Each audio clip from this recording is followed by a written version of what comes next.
to fast on this day, so when he migrated to Medina, he fasted on it and ordered the Muslims to fast on it. When the fasting of Ramadan was enjoined, it became optional for the people to fast or not to fast on the day of Ashura. Volume 5, Book 58, number 173, narrated by Ibn Abbas. The people used to consider the performance of Umrah in the months of Hajj an evil deed on the earth, and they used to call the month of Muharram as Safar, and used to say, when the wounds over the backs of the camels have healed and the footmarks of the camels have vanished after coming from Hajj, then Umrah becomes legal for the one who wants to perform Umrah. Allah's apostle and his companions reached Mecca assuming Ihram for Hajj on the 4th of Dhul Hijjah. The Prophet ordered his companions to perform Umrah, with that Ihram instead of Hajj. They asked, "O Allah's apostle, what kind of finishing of Ihram?" The Prophet said, "Finish the Ihram completely." Volume 5, Book 58, number 174, narrated by Sa'id bin al-Musayyab's grandfather. In the pre-Islamic period of ignorance, a flood of rain came and filled the valley in between the two mountains, around the Kaaba. Volume 5, Book 58, number 175, narrated by Qais bin Abi Hazim Abu Bakr, went to a lady from the Amas tribe called Zainab bint al-Muhajir, and found that she refused to speak. He asked, "Why does she not speak?" The people said, "She has intended to perform Hajj without speaking." He said to her, "Speak, for it is illegal not to speak, as it is an action of the pre-Islamic period of ignorance." So she spoke and said, "Who are you?" He said, "A man from the emigrants." She asked, "Which emigrants?" He replied, "From Quraysh." She asked, "From what branch of Quraysh are you?" He said, "You ask too many questions. I am Abu Bakr." She said, "How long shall we enjoy this good order, that is Islamic religion, which Allah has brought after the period of ignorance?" He said, "You will enjoy it as long as your imams keep on abiding by its rules and regulations." She asked, "What are the imams?" He said, "Were there not heads and chiefs of your nation who used to order the people and they used to obey them?" She said, "Yes." He said, "So they, that is the imams, are those whom I meant." Volume 5, Book 58, number 176, narrated by Aisha, a black lady slave of some of the Arabs embraced Islam, and she had a hut in the mosque. She used to visit us and talk to us, and when she finished her talk, she used to say, "The day of the scarf was one of our Lord's wonders. Verily, he has delivered me from the land of Kufr." When she said the above verse many times, I, that is, Aisha, asked her, "What was the day of the scarf?" She replied, "Once the daughter of some of my masters went out and she was wearing a leather scarf round her neck, and the leather scarf fell from her and a kite descended and picked it up, mistaking it for a piece of meat. They, that is my masters, accused me of stealing it, and they tortured me to such an extent that they even looked for it in my private parts. So, while they all were around me, and I was in my great distress, suddenly the kite came over our heads and threw the scarf and they took it. I said to them, 'This is what you accused me of stealing, though I was innocent.'" Volume 5, Book 58, number 177, narrated by Umar. The Prophet said, "If anybody has to take an oath, he should swear only by Allah. The people of Quraysh used to swear by their fathers, but the Prophet said, 'Do not swear by your fathers.'" Volume 5, Book 58, number 178, narrated by Abdur Rahman bin Al-Qasim. Al-Qasim used to walk in front of the funeral procession. He used not to get up for the funeral procession, in case it passed by him. And he narrated from Aisha that she said, "The people of the pre-Islamic period of ignorance used to stand up for the funeral procession. When they saw it, they used to say twice, 'You were noble in your family, what are you now?'" Volume 5, Book 58, number 179, narrated by Umar. The pagans used not to leave Jam, that is Muzdalifah, till the sun had risen on Thabir mountain. The Prophet contradicted them by leaving Muzdalifah before the sun rose. Volume 5, Book 58, number 180, narrated by Hussein. That Ikrimah said, "Kasan dihaka" means glass full of something, followed successively with other full glasses. Ibn Abbas said, "In the pre-Islamic period of ignorance I heard my father saying, 'Provide us with kasan dihaka.'" Volume 5, Book 58, number 181, narrated by Abu Huraira. The Prophet said, "The most true word said by a poet was the words of Labid. He said, 'Verily, everything except Allah is perishable,' and Umayyah bin As-Salt was about to be a Muslim, but he did not embrace Islam." Volume 5, Book 58, number 182, narrated by Aisha. Abu Bakr had a slave who used to give him some of his earnings. Abu Bakr used to eat from it. One day he brought something and Abu Bakr ate from it. The slave said to him, "Do you know what this is?" Abu Bakr then inquired, "What is it?" The slave said, "Once in the pre-Islamic period of ignorance I foretold somebody's future, though I did not know this knowledge of foretelling, but I cheated him. And when he met me, he gave me something for that service, and that is what you have eaten from." Then Abu Bakr put his hand in his mouth and vomited whatever was present in his stomach. Volume 5, Book 58, number 183, narrated by Ibn Umar. In the pre-Islamic period of ignorance, the people used to bargain with the meat of camels on the principle of habal al-habala, which meant the sale of a she-camel that would be borne by a she-camel that had not yet been born. The Prophet forbade them such a transaction. Volume 5, Book 58, number 184, narrated by Ghailan bin Jarir. We used to visit Anas bin Malik, and he used to talk to us about the Ansar, and used to say to me, "Your people did so-and-so on such and such a day, and your people did so-and-so on such and such a day." Volume 5, Book 58, number 185, narrated by Ibn Abbas. The first event of Qasama in the pre-Islamic period of ignorance was practiced by us, that is, Banu Hashim. A man from Banu Hashim was employed by a Qurayshi man from another branch family. The Hashimi laborer set out with the Qurayshi driving his camels. There passed by him another man from Banu Hashim. The leather rope of the latter's bag had broken, so he said to the laborer, "Will you help me by giving me a rope in order to tie the handle of my bag lest the camels should run away from me?" The laborer gave him a rope, and the latter tied his bag with it.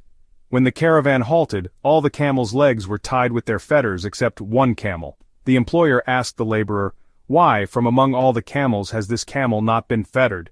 He replied, "There is no fetter for it." The Qurayshi asked, "Where is its fetter?" and hit the laborer with a stick that caused his death. Later on, just before his death, a man from Yemen passed by him.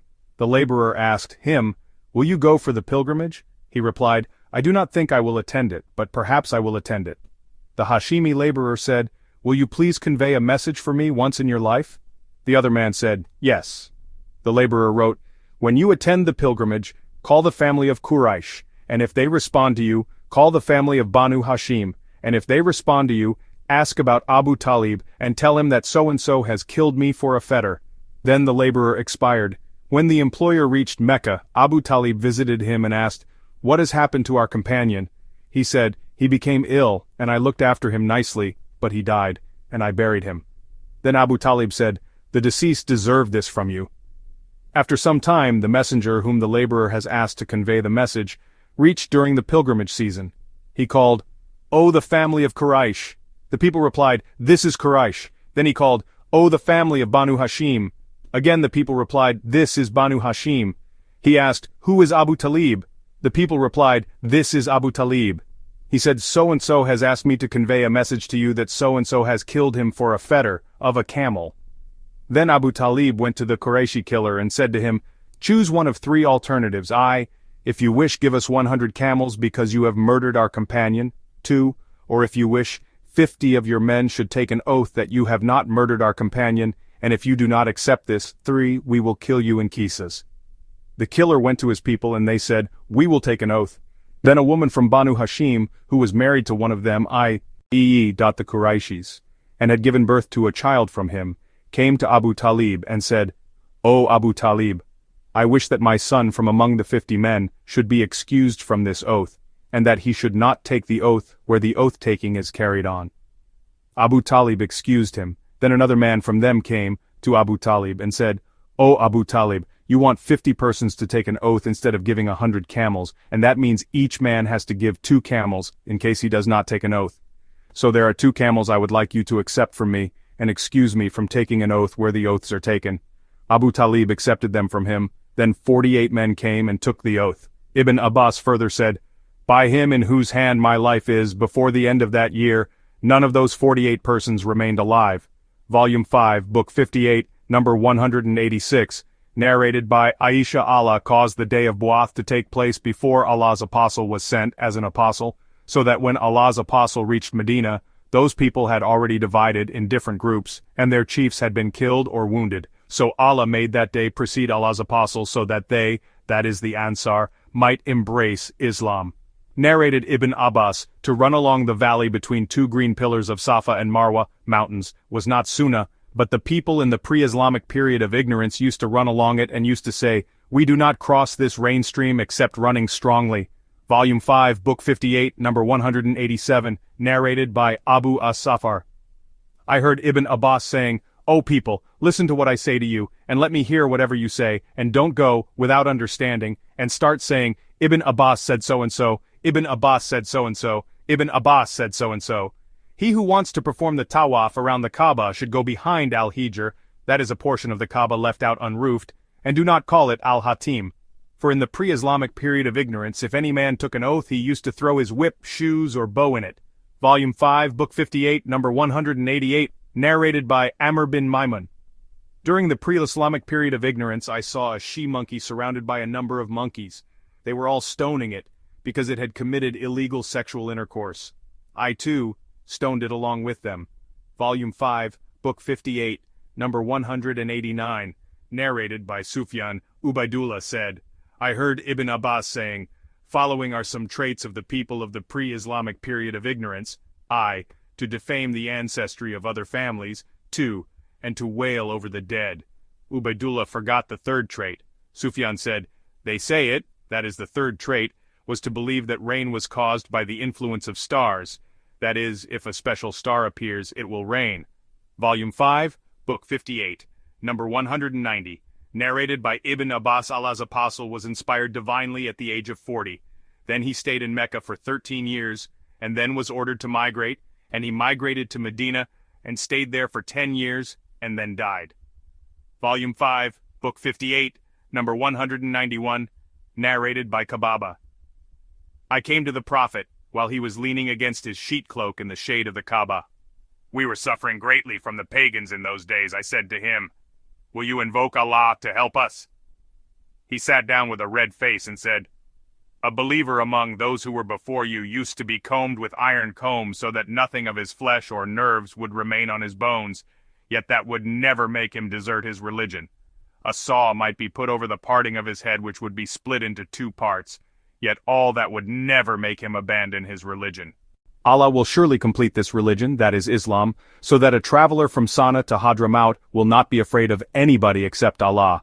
The sub-narrator Bayan added, "or the wolf, lest it should harm his sheep." Volume 5, Book 58, number 192, narrated by Abdullah. The Prophet recited Surat an-Najm and prostrated, and there was nobody who did not prostrate then except a man whom I saw taking a handful of pebbles, lifting it, and prostrating on it. He then said, "This is sufficient for me." No doubt I saw him killed as a disbeliever afterwards. Volume 5, Book 58, number 193, narrated by Abdullah. While the Prophet was prostrating, surrounded by some of Quraysh, Uqba bin Abi Mu'ayt brought the intestines, that is abdominal contents, of a camel and put them over the back of the Prophet. The Prophet did not raise his head, till Fatima came and took it off his back and cursed the one who had done the harm. The Prophet said, "O Allah, destroy the chiefs of Quraysh, Abu Jahl bin Hisham, Utbah bin Rabi'al, Shaba bin Rabia, Umayyah bin Khalaf, or Ubay bin Khalaf." The sub-narrator Shuba is not sure of the last name. I saw these people killed on the day of Badr battle and thrown in the well except Umayyah or Ubay, whose body parts were mutilated, but he was not thrown in the well.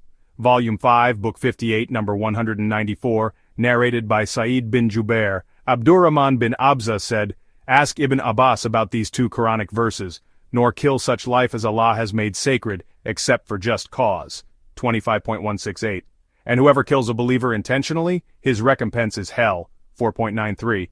So I asked Ibn Abbas, who said, when the verse that is in Surah Al-Furqan was revealed, the pagans of Mecca said, "But we have slain such life as Allah has made sacred, and we have invoked other gods along with Allah, and we have also committed fornication."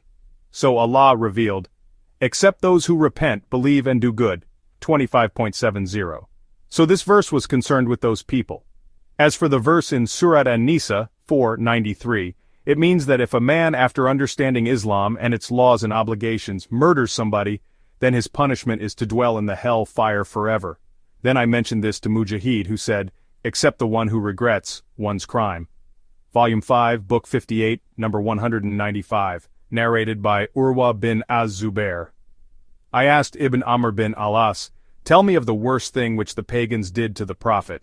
He said, "While the Prophet was praying in the Hijr of the Kaaba,